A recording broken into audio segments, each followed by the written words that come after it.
Who was Dom Sheldon, Adrian? Dom Sheldon. Well, it was a pseudonym for someone or something else. Yes, We'll it go with that. was. The LA District Attorney Tom Snedden, who led the 1993 investigation. We're not going to go into that, but this song was very, very angry, very sort of like, Tom Snedden was like old man. Yeah, it's a very thinly veiled diss track at someone who was out to get him. Mm. There's no easier way of saying that, or no other way of saying that, really. And Slash on guitar from Guns N' Roses, iconic. Yeah, it's a good track. Good track.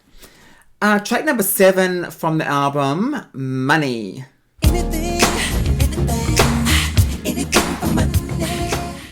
Now this is looking at like greed and exploitation, people selling stories to get money, I'm gonna do this if you don't pay me this.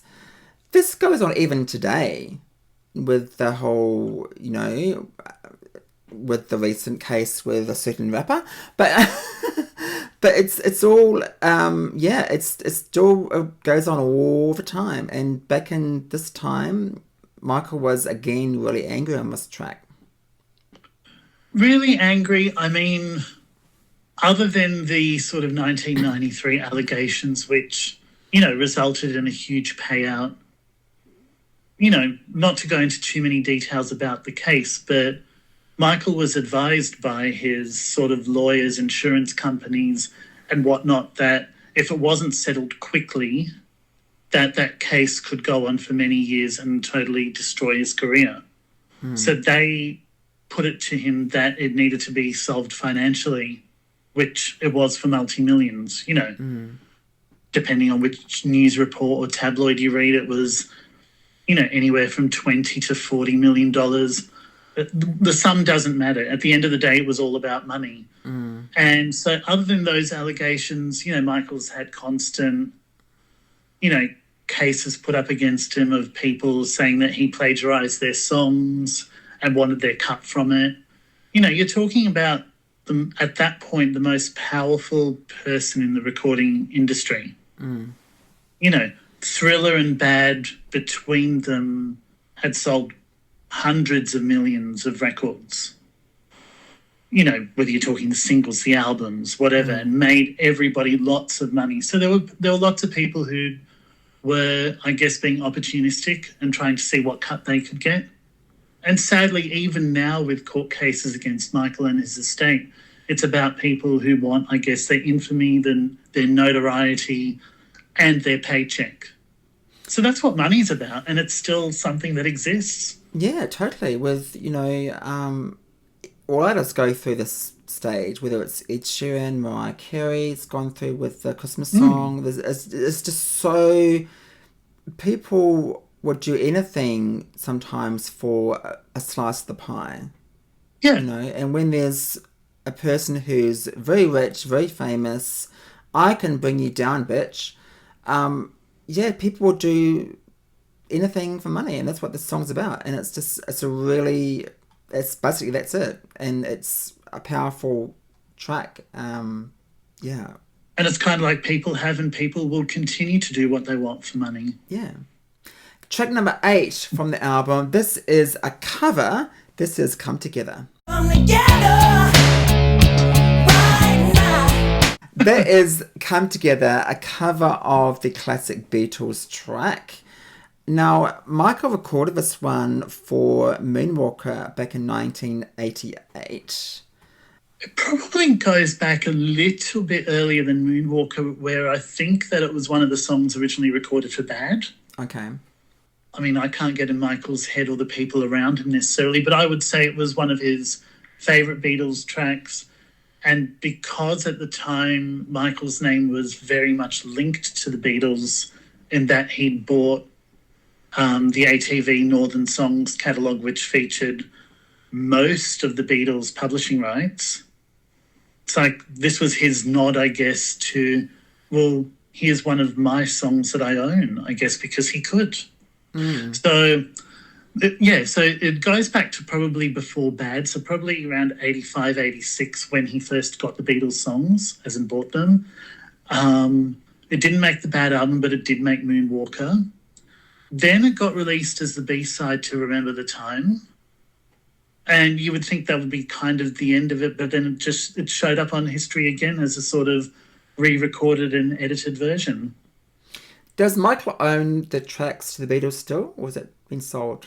I can't remember. I'm not sure. Post Michael's passing, his estate ended up selling Michael's shares in the Beatles catalogue to, I would say Sony.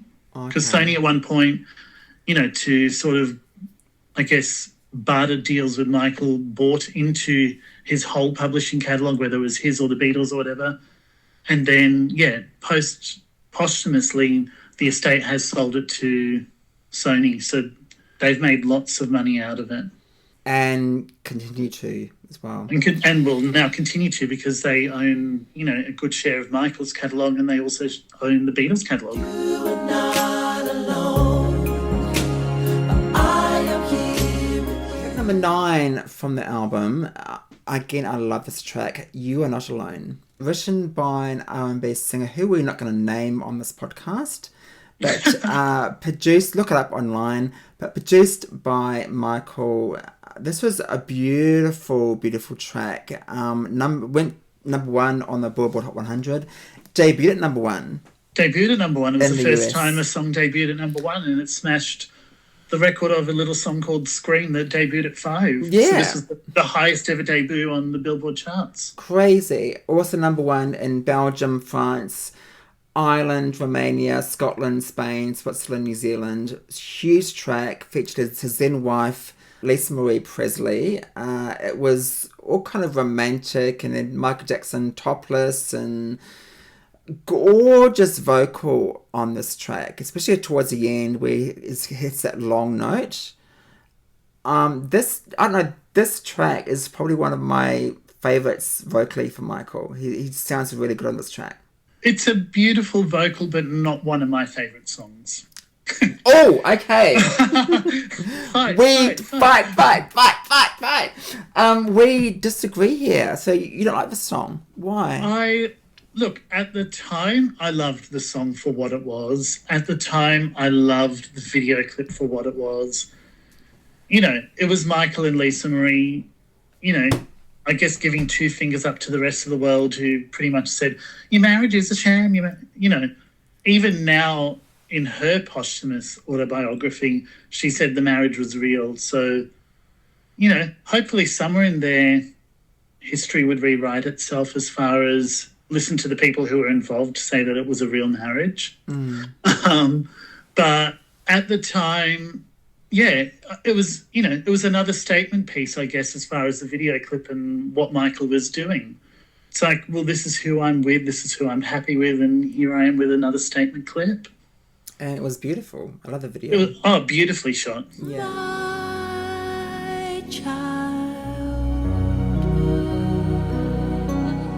Number 10, we're near the end of the album, and this is another ballad. It's interesting having 2 ballads in a row and towards the middle of the album, which is quite weird because normally they put them on the end. But this track number 10 is The Beautiful Childhood. Michael talking about basically his childhood, and don't judge me. I didn't have a childhood. It was a tough childhood. I never experienced the innocence of childhood. I was always working. I was always getting on that stage. So it was, this was a B-side of Scream, was from the Free Willy 2 soundtrack. A beautiful, beautiful video. a beautiful, beautiful video. What are your thoughts on the song, first of all? It is a beautifully constructed song. Yeah. Holding up the Free Willy 2 soundtrack again. I bought this back in 95. Not that I really loved the film or anything, but had to buy it because the instrumental for Childhood's on this. Okay. And it is the most beautiful orchestration you could possibly hear. It harks back to something like being on a classic Disney soundtrack or something. You know, lyrically, yeah, it talks, you know, it's Michael again at being very honest and being very personal about himself and trying to clear up, I guess, some of the misunderstandings about him. A lot of the stuff that was anti him in the 90s was because he's got Neverland Ranch, which was all about, you know, theme parks and being a big child and all the rest of it. And people saying he hasn't grown up. He was being called the Peter Pan of pop. It was all sorts of negative things about him just wanting to reconnect with the childhood that he wished he had, which I think a lot of us do. I think, you know, nostalgia is all about tapping into the different things of our childhood. We're talking about an album that came out 30 years ago and we're recounting, you know, what we were doing as teenagers when it came out. Is there anything necessarily wrong with that? Probably not. But for someone who's in the public eye like Michael Jackson, everybody had a different version of him and a different expectation of him. And a lot of that didn't align with what he wanted to do, was just to, when he's not working, because he worked constantly, when he's not working, he just wanted to tap into his inner child like a lot of us do.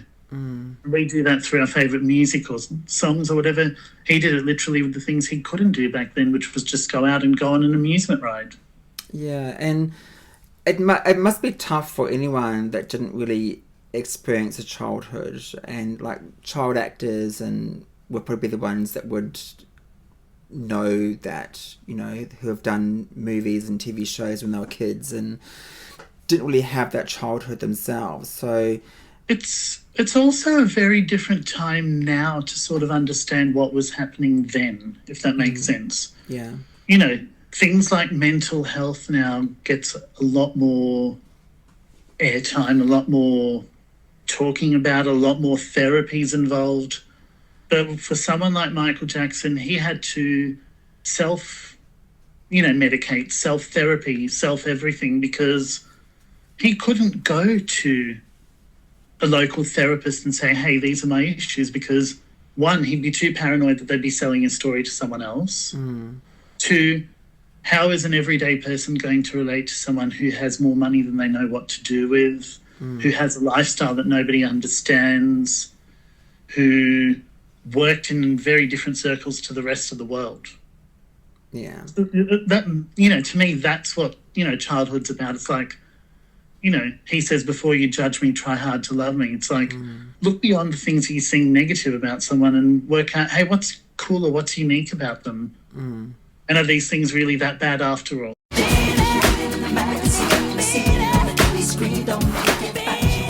There's track number 11 from History, Tabloid Junkie.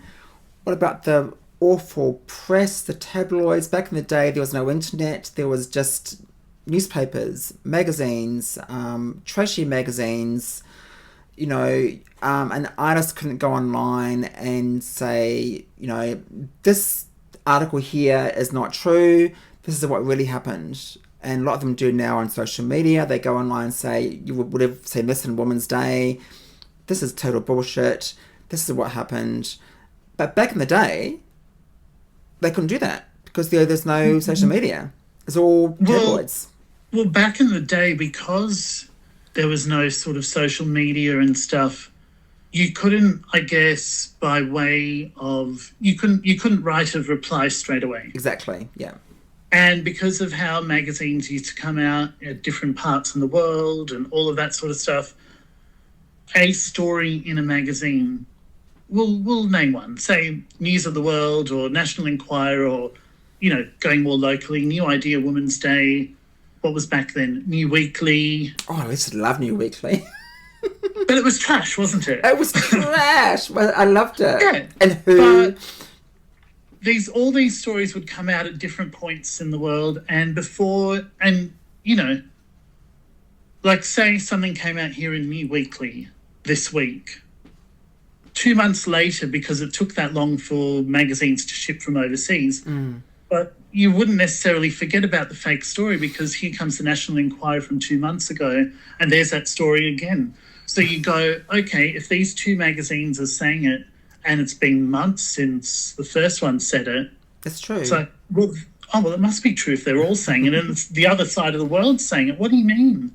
You know? So a lot of the stuff about Michael got perpetuated longer than it would have in current times. I don't think the media. I mean, the media now doesn't exist the same way it did, but I don't think the media would have been able to have existed in regards to what they would or wouldn't say about Michael Jackson in the 90s if it was now, because you would have him coming out and saying almost instantly, hey, what that magazine said, can you believe it? It's crap. And that's what Tabloid Junkie is about, and that's what a lot of the songs, I guess, on History are about, where he's kind of going one by one through all the different outlets that would misrepresent him. It's Too Bad from History. Again, this has a rap in it. I'm not really a big rap fan, but this is it's all right. Too bad. Just doesn't really go anywhere, does it?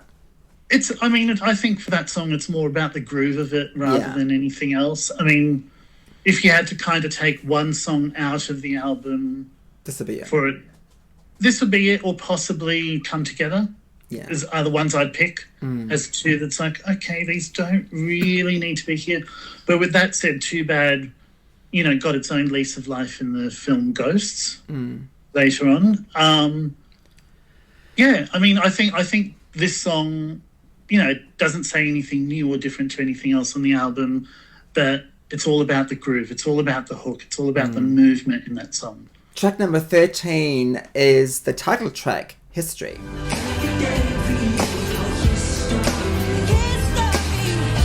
This was remixed as a single for Europe and appeared on the remix album Blood on the Dance Floor. But this track here opens up with clips from Martin Luther King and JFK. And also Michael as a kid. Yes. The famous line, I don't sing it if I don't mean it. Yeah, exactly. Yeah. I absolutely love History. Yeah. It is probably still my favourite song off the album. Okay. Which, when you stand that up against big hits like They Don't Care About Us or Scream or whatever, or even Earth's song, you go, what, History? To me, this is like Michael's equivalent of Queen's Bohemian Rhapsody or something. Yeah. There are so many layers, there are so many facets to the song, there are so many grooves happening in this song. You have the sort of funk, New Jack Swing type thing that he was doing in the 90s in the verses, and then the choruses go into these beautiful harmonies and everything. You've got Boys to Men on the record. You've got all the historical snippets at the beginning and the end where, Michael's picked out all these various things from history, should mean something to the rest of the world, but means a lot to him primarily. And it's all put together in this 6-minute track, and you go, what is this? But the underlying thing is about, the chorus goes, every day creates your history. And it's all about, okay, whatever you do, whether it's in the past or now in the future, this is part of you. It's your history. And, as a title track, another statement piece that pretty much says, this is what this album's about. You mentioned just then a 6-minute track. Back in the 90s, tracks were a lot longer. None of us 2-minute junk. None of these short TikTok songs. These were often amazingly constructed songs. They had, a verse, chorus, verse, a key change. They would have a bridge. Really great songs, and some were quite long. But these days, it's almost like we've gone the other way, which is quite disturbing. It's almost like we're revisiting the 60s again, where most songs were 2 minutes, 2.5 minutes. Yeah. For me personally, I prefer songs that have a middle, beginning, middle, and end that tell a story. Yeah.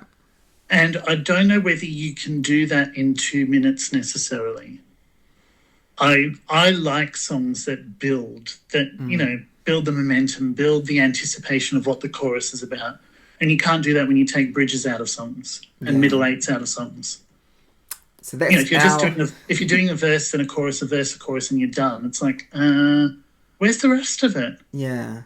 I mean, I understand it from the point of view that, as a single edit, to try and get as many plays on the radio and stuff, you would edit a long song down to a single version, which is what we did in the 80s, 90s and noughties. But with current songs now, where the full statement of a song's within 2 minutes, it's like, you're missing something. And the 12-inch version is 3.5 minutes. No. A 12-inch mix is, 7-8 minutes. Anyway, as we digress. We're digressing, but I mean, it's relatable. It is relatable. Yeah. 100%.